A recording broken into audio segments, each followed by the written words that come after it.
Good morning मेरे class 10th के वीर जवानों, कैसे हैं आप लोग? ठीक है ना? तो आज देखिए और मजा आने वाला इस क्लास में। बोलिएगा कैसे सर? तो आज देखिए दो विधि को एक साथ जोड़ रहे हैं। दो विधि को एक साथ जोड़ रहे हैं, है ना? आपको देखिए यहाँ पे एक क्वेश्चन दिया हुआ, इसको दोनों विधि से हल करना सीखेंगे। पर विलोपन विधि से हल करना सीखेंगे और प्रतिस्थापन विधि से हल करना सीखेंगे, है ना? तो है कि ना मजेदार की बात?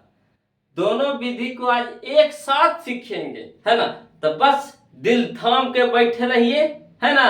और ध्यान से क्लास का मजा लीजिए, थोड़ा इंतजार का मजा लीजिए, है ना? तो देखिए हम लोग शुरुआत करते हैं। तो बताइए सबसे पहले कौन सा विधि शुरू करें? विलोपन की प्रतिस्थापन? जो कहिएगा आप वही करेंगे, है ना? ऐसे यहाँ पे देखिए विलोपन विधि से पहले लिखा हुआ है, तो चलिए विलोपन विधि से शुरू करते हैं। दोनों विधि को आज एक साथ जोड़ेंगे। तो देखिए सीखिएगा, एक साथ में दो विधि सीखिएगा कैसे हल करते हैं, है ना? तो क्या करना है बाबा हो, सबसे पहले हम लोग कर रहे हैं विलोपन विधि से हल। विलोपन विधि से हल, है ना? तो सबसे पहले क्या करेंगे कि दोनों समीकरण का नाम रख देंगे। सबसे पहले क्या करेंगे कि दोनों समीकरण का नाम रख देंगे। तो चलिए एक अच्छा सा नाम दे दीजिए, सुंदर। आपके दिमाग में कोई सा नाम आ रहा है तो आप भी बताइए, है ना? ऐसे यहाँ पे हम लिख रहे हैं x प्लस वाई बराबर 5 और दूसरा है क्या 2x माइनस 3y बराबर 4। तो इसका नाम धर दीजिए समीकरण 1, इसका नाम धर दीजिए समीकरण 2। बताइए अच्छा नाम है कि नहीं? समीकरण 1 का समीकरण 2 किसी का नाम सुने हैं? सिर्फ मैथ में सुने, है ना? अच्छा नाम है। एक का नाम है समीकरण 1 और दूसरे का नाम है समीकरण 2। अब देखिएगा वो विलोपन विधि में क्या करना होता है, कुछ को विलुप्त कर देना होता है। तो कैसे विलुप्त कर दीजिएगा?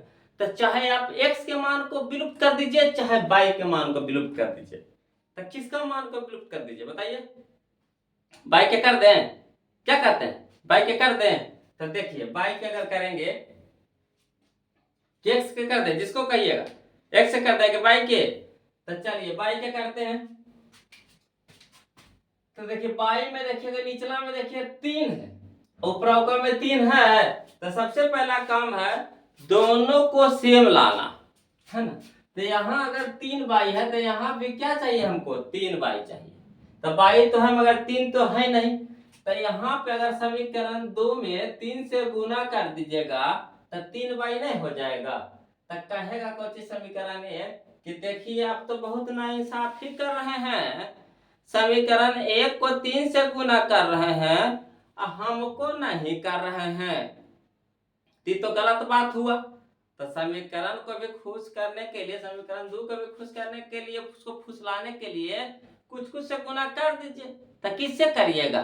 तो ऐसा चीज से करिएगा जिससे उसमें दिक्कत नहीं आवे। तो इसको कर देते हैं समीकरण 1 से गुना कर दीजिए समीकरण 2 को, है ना? 1 से कोई भी संख्या को गुना करिएगा तो फर्क पड़ता है, तो बेचारा ये भी खुश हो गया, है कि ना? तो चलिए यहाँ जो काम किए हैं लिख दीजिए। तो लिख दीजिए समीकरण 1 गुने 3 तथा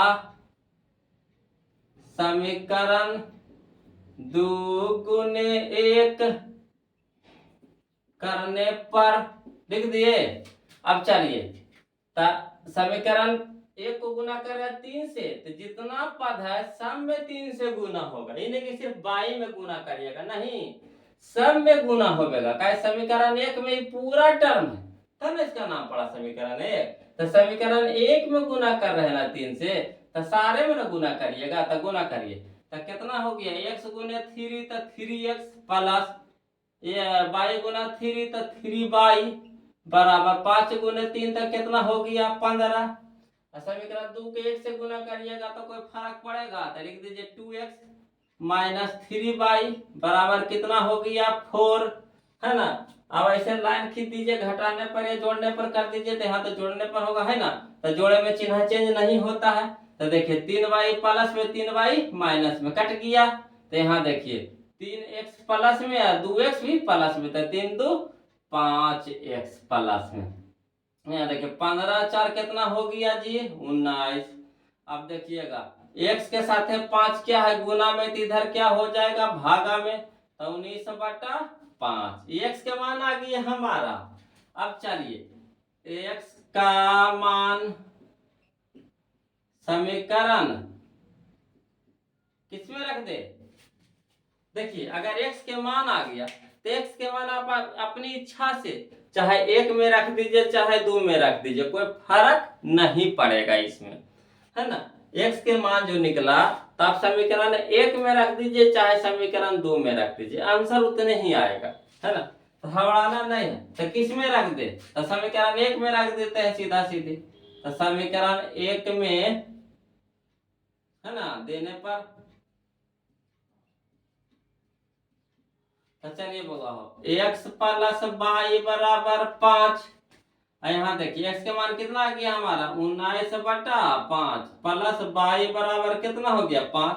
अब देखिए 19/5 प्लस में इधर हो गया माइनस में, तो y बराबर 5 माइनस 19/5, तो y बराबर कितना हो गया, नहीं कुछ तो लघुत्तम बटा 1 हो गया, 1 5 का लघुत्तम 5, तो 5 एकम 5 तो 5 25 हमारा 5 से 5 भागा देगा तो 1 1 19 तो कितना 19, तो y बराबर कितना हो गया 25 में से 19 गया तो कितना हो गया 6/5।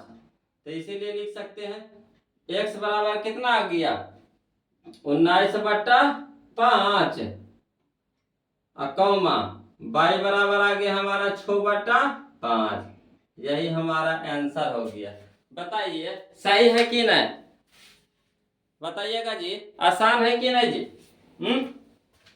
कितना आसानी से बन गया, क्या किए विलोपन विधि से, है ना। सबसे पहले क्या किए नामकरण कर दिए, है ना। तो x इसका जो नाम रख दिया समीकरण 1, दूसरे का नाम रख दिए समीकरण 2।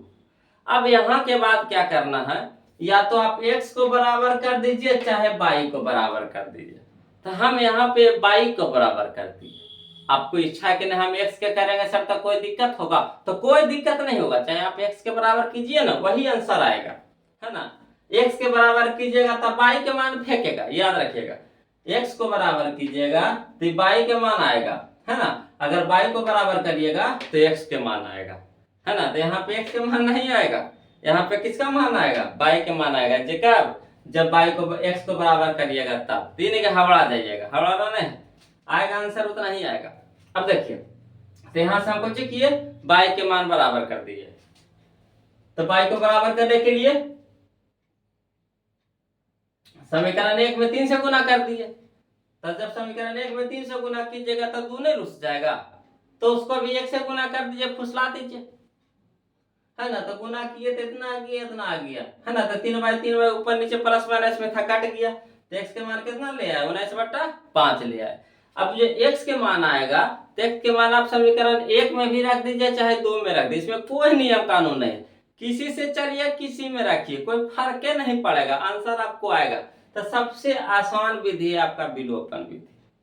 अब देखिए हम लोग सीखते हैं किसका प्रतिस्थापन विधि, ये आया ना समझ में, कोई दिक्कत है तो कोई दिक्कत नहीं है तो लाइक कर दीजिए ना, पहले शर्मा रहे हैं, चैनल को लाइक कर दीजिए, है ना, और सब्सक्राइब भी कर दीजिए, वीडियो को लाइक कर दीजिए, सब चैनल को सब्सक्राइब कर दीजिए, तब ना मजा आएगा हमको भी कि बुतरवन का हमारा मजा आ रहा है कि नहीं आ रहा है।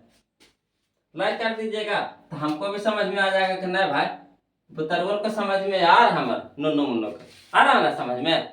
तो चलिए अगला देखते हैं। अगला विधि है प्रतिस्थापन विधि।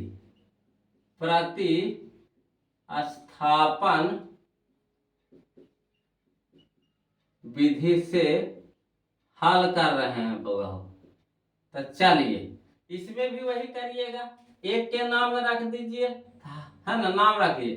तो x प्लस y बराबर 5, इसका नाम धर देते हैं समीकरण 1, इसको भी नाम रख दीजिए 2x माइनस 3y बराबर 4। तो समीकरण कितना हो गया 2। अब इसमें क्या करना है बाबू प्रतिस्थापन विधि में कि आपको कोई एक समीकरण से चलना है। तो सबसे पहले आपको चलना है समीकरण 1 से। समीकरण 1 से चलिएगा। इसमें नियम है, इसमें कोई नियम नहीं है, इसमें नियम है आपका। चलिएगा सबसे पहले समीकरण 1 से। तो समीकरण 1 से चलेंगे तो लिख दीजिए x प्लस वाई बराबर 5। समीकरण 1 से चलिएगा, x के मान निकालिएगा, इतना याद रखिएगा। सबसे पहले काम है समीकरण 1 से चलना, x के मान निकालना। तो x को रह दीजिए इधर, अब बाकी को उधर भेज दीजिए। तो 5 प्लस में पाई तो माइनस में पाई, तो x के मान आ गया। अब x के मान क्या करना है, समीकरण 2 में रखना है। तो x का मान है ना समीकरण 2 में देने पर चलिएगा। तो समीकरण 2x माइनस 3y बराबर कितना हो गया 4। यही हमारा समीकरण 2 है। अब x के जगह पे क्या रख दीजिएगा 5 माइनस y। तो 2 तो हमारा गुना में है, इंटो में लिख दीजिए। x के जगह पे 5 माइनस y और माइनस 3y बराबर कितना हो गया 4। अब देखिए 5 दूनी के 10 प्लस माइनस माइनस 2 गुने बाई 2y माइनस कितना 3y बराबर कितना 4। अब चलिए 10 को उस साइड भेज दीजिए, न तो इधर रह दीजिए अभी। माइनस 2y माइनस 3y तो माइनस 5y बराबर कितना हो गया 4। अब 10 को ऊपर भेजिए तो प्लस में है, इधर हो गया माइनस में। तो माइनस 5y बराबर 4 माइनस 10। अब माइनस 5y बराबर कितना हो गया माइनस 6। माइनस से माइनस कट गया तो y बराबर कितना हो गया 6/5। यहाँ देखिए y के मान कितना आया था 6/5। यहाँ भी देखिए y के मान कितना आया 6/5। सही है कि नहीं, है ना। तो इसमें थोड़ा सा नियम लगाना पड़ता है, इसमें कोई नियम नहीं है, मतलब बिल्कुल आसान विधि है। इसमें क्या करना है समीकरण 1 से चलना है, x के मान निकालना है, x के मान समीकरण 2 में रखना है। तो जब 2 में रखिएगा तो किसका मान आएगा y के मान आएगा। कोई दिक्कत, देखिए आपका अभी y का मान इसमें भी आया 6/5, इसमें भी y का मान आया कितना 6/5। अब चलिएगा इस y का मान क्या करिएगा बगा हो, है ना, y का मान समीकरण 2 से न चले थे, 2 में दिए थे तब 1 में चलिए। तो y का मान समीकरण 1 में देने पर, कोई दिक्कत, देने पर तो समीकरण 1 लिख दीजिए। तो x प्लस y बराबर कितना 5। तो y के ना मान धर रहे हैं, तो x में छेड़छाड़ नहीं कीजिए। तब x 6/5 हो गया y के मान बराबर कितना 5। अब चलिए x बराबर 5, आई पूरा है कैची में प्लस में, तो क्या हो जाएगा इधर माइनस में 6/5। अब नहीं कुछ है तो इसके नीचे भी 1 है ना बटा में। तो चलिए x बराबर कितना हो गया 1 5 का लघुत्तम कितना हो गया 5। 1/5 तो 5, 5 गुने 5 तो कितना हो गया 25 माइनस 5/5 तो 1 गुने 6 तो कितना 6। अब x बराबर कितना हो गया 19 6 25 ना, तो 19 हो गया 19/5। तो इसीलिए कह सकते हैं x बराबर हो गया 19/5 और y बराबर हो गया हमारा 6/5। ये हमारा क्या हो गया आंसर। बताइए कोई दिक्कत है, कोई दिक्कत है। देखिए विलोपन विधि से भी हम लोग बना लिए। तो x के मान कितना आ गया हमारा, x के मान आ गया 19/5, y के मान आ गया कितना 6/5। प्रतिस्थापन विधि से भी हल किए तो क्या आया x बराबर 19/5, y बराबर आ गया कितना 6/5। है कि ना मजेदार से। तो सीख गया कि नहीं, एक साथ में 2 विधि सीखे कि नहीं। अच्छा लगा तो तो वीडियो को लाइक कर दीजिए, चैनल को सब्सक्राइब कर दीजिए, है ना। इस तरह के क्वेश्चन एग्जाम में एक नया क्वेश्चन पूछते रहता है, इसीलिए आपको क्या करना है इसको एकदम मथ लीजिएगा पूरा, हम मथ के घोर के पी जाइएगा इसको, है ना, मट्ठा की तरह लस्सी की तरह। तो क्या कहते हैं, तो आज की क्लास इतने तक रखते हैं, फिर मिलते हैं अगले वीडियो में। तब तक के लिए जय हिंद।